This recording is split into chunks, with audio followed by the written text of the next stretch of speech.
शुरू करते दोस्त हमारी कमाल की न्यूज़ सीरीज। अब तो एक बहुत ही शॉकिंग चीज़ देखने मिली। जो हमारे पास रशिया की 2S7M एक सेल्फ प्रोपेल्ड गन है, यहाँ पर संस्कृत में मंत्र एक पूरा छपा हुआ था और ये देखकर तो भारतीय आर्मी पूरी तरह से शॉक हो गई कि इनको कैसे पता चला और ये कब से फॉलो करने लग गए, इसके पीछे का सीक्रेट क्या है, आखिरकार क्या है पूरी बात मैं आपको आगे इस वीडियो में बताऊंगा।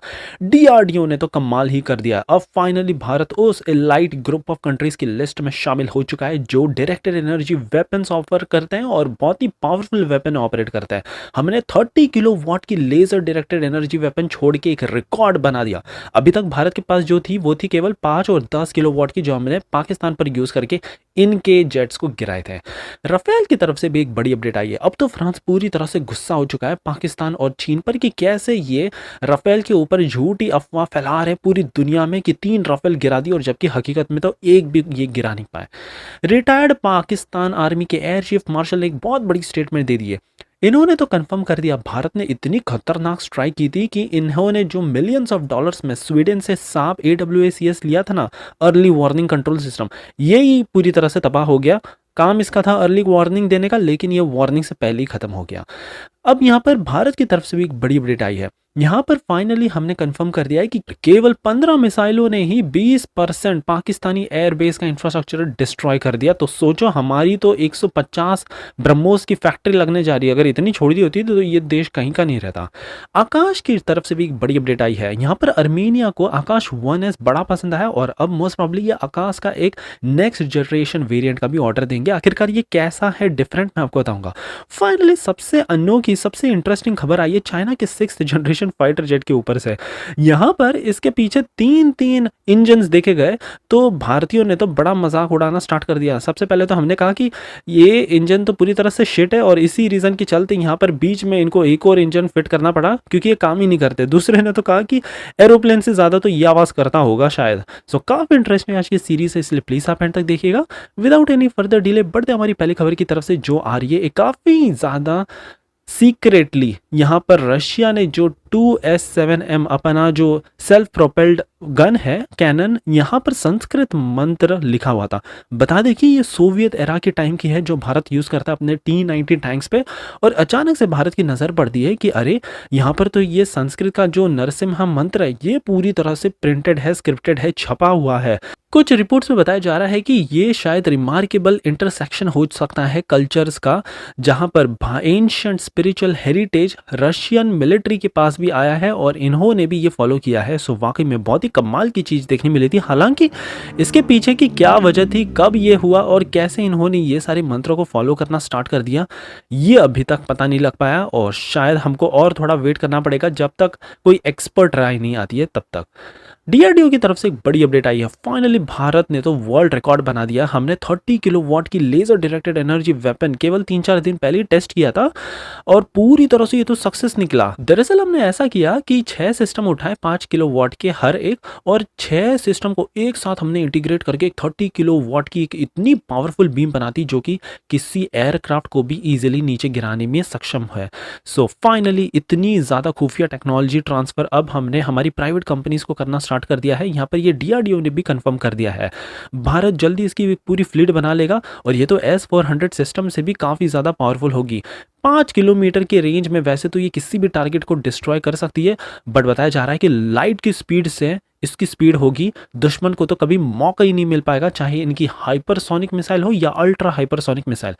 बस अगर भारत के पास एक काफी केपेबल ट्रैकर मिल जाए ना तो फिर हम लाइट की बीम से ही ये सबको नीचे गिरा सकते हैं।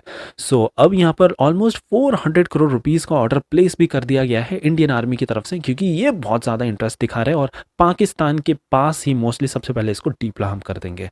हमारी अगली खबर फ्रांस की तरफ से आ रही है। अब तो फ्रांस पूरी तरह से भड़क गया है चाइना और पाकिस्तान, क्योंकि दोनों ऐसा क्लेम करने में लगे कि इन्होंने भारत के 3 राफेल फाइटर जेट्स गिरा दिए, फिर एक सुखोई, एक MiG-29 और एक इसराइल का हेरॉन ड्रोन भी गिरा दिया। तो ये सब सुनकर फ्रांस पूरी तरह से पागल हो गया। यहाँ पर ये कह रहे हैं कि ये क्या अनाप शनाप कर रहे हैं और पूरी दुनिया में ऐसी अफवाह फैलाने में लगे हुए। एक फाइटर जेट तक हमारा इन्होंने गिराया नहीं है, और जो गिरा है वो बेसिकली इसका जो शेल रहता है जो एयर टैंक कैरी करने का रहता है, तो वो ही बस पड़ा हुआ मिला यहाँ पर पाकिस्तान की धरती पर। इसके अलावा इन्होंने कुछ नहीं देखा। और इन्होंने बताया कि ये तो हम फाइटर जेट्स में करते हैं, क्योंकि एक बार मिशन कंप्लीट हो जाने पर ये एक्स्ट्रा लोड कैरी नहीं करना चाहता, तो इसलिए ये ड्रॉप करना पड़ता है। हाँ, पाकिस्तान को ये बात पता नहीं होगी क्योंकि इनके पास इतने एडवांस फाइटर जेट है नहीं, लेकिन इसका मतलब ये नहीं कि आपको कुछ पता नहीं तो आप कुछ भी अनाप शनाप प्रिंट करना स्टार्ट कर दो। सो ये सारी खरी खोटी अब फ्रांस ने सुना दी पाकिस्तान को, और अब देखने लायक होगा कि पाकिस्तान की तरफ से क्या रिएक्शन आता है। हमारी अगली खबर पाकिस्तान के एयर चीफ मार्शल की तरफ से आ रही है। इन्होंने फाइनली कंफर्म कर दिया है एटलीस्ट कि भारत ने एक बहुत ही खतरनाक स्ट्राइक की थी इनके बुल्हारी एयरबेस पर, और इस एयर स्ट्राइक ने इनका सबसे ज़्यादा कीमती जो स्वीडन से इन्होंने खरीदा था साब early warning advance control system, यही पूरी तरह से तबाह हो गया। जॉब इसका था अर्ली वार्निंग देना, लेकिन वार्निंग से पहले इसका काम तमाम हो गया। खैर, इसके साथ ही यहाँ पर इसके कई तमाम F-16 ब्लॉक 15 JF-17 थंडर ये सब भी ये डॉक करता था, बट अभी तक कंफर्मेशन निकल कर आई है कि साब 2000 तो इनका पूरी तरह से गया। सो एटलीस्ट चलो इन्होंने एक कंफर्म किया है, अब धीरे धीरे ये और भी कई चीज़ें कंफर्म करेंगे कि इनका और क्या क्या डिस्ट्रॉय हुआ है। हमारी अगली खबर इंडियन एयरफोर्स की तरफ से आई है। इन्होंने फाइनली अब स्टेटमेंट दी है कि 15 ब्रह्मोस मिसाइल ही हमने यूज़ की है पाकिस्तान एयर डिफेंस और एयर बेसेस को डिस्ट्रॉय करने के लिए, और इसने तो पूरी तरह से तबाही ला दी। आप सोच कर देखिए, यहाँ पर हम 150 ब्रह्मोस नेक्स्ट जनरेशन वेरिएंट, वो भी इसकी एक पूरी फैक्ट्री डाल रहे हैं यूपी में।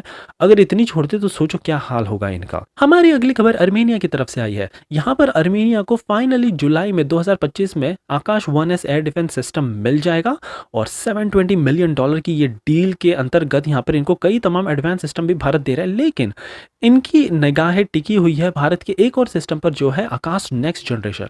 अब ये कैसे अलग है मैं आपको बताता हूँ। सबसे पहले इसकी रेंज 30-50 किलोमीटर नहीं होगी आकाश और आकाश 1S जैसी, इसकी रेंज है 70 से 80 किलोमीटर की। ये केवल हेलीकॉप्टर्स को ही नहीं बल्कि अब सीधे सीधे long range advance defence system को भी काउंटर कर सकता है, फाइटर जेट्स को भी गिराने में सक्षम है।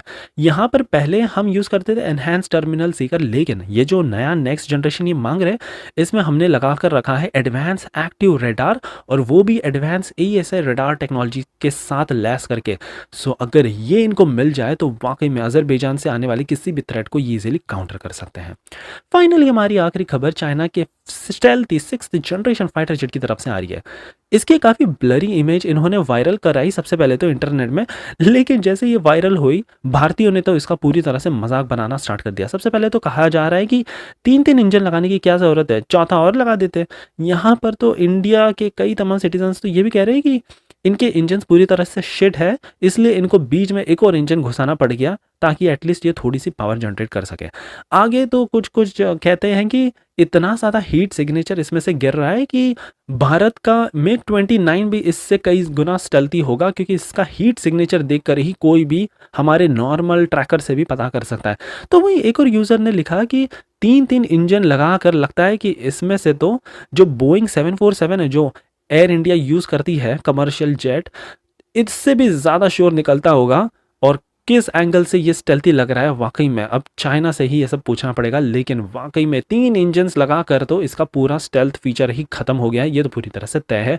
और जिस हिसाब से ये हीट सिग्नेचर दिख रहा है कोई एंगल से ये स्टेल्थी नहीं है। सो ये थी हमारी कमाल की न्यूज़ सीरीज। आई होप आपको आज की सीरीज पसंद आई हो, और एज यूजुअल प्लीज़ एक लाइक करना मत भूलिएगा आपका ऐसे ही कमाल का सपोर्ट दिखाने के लिए।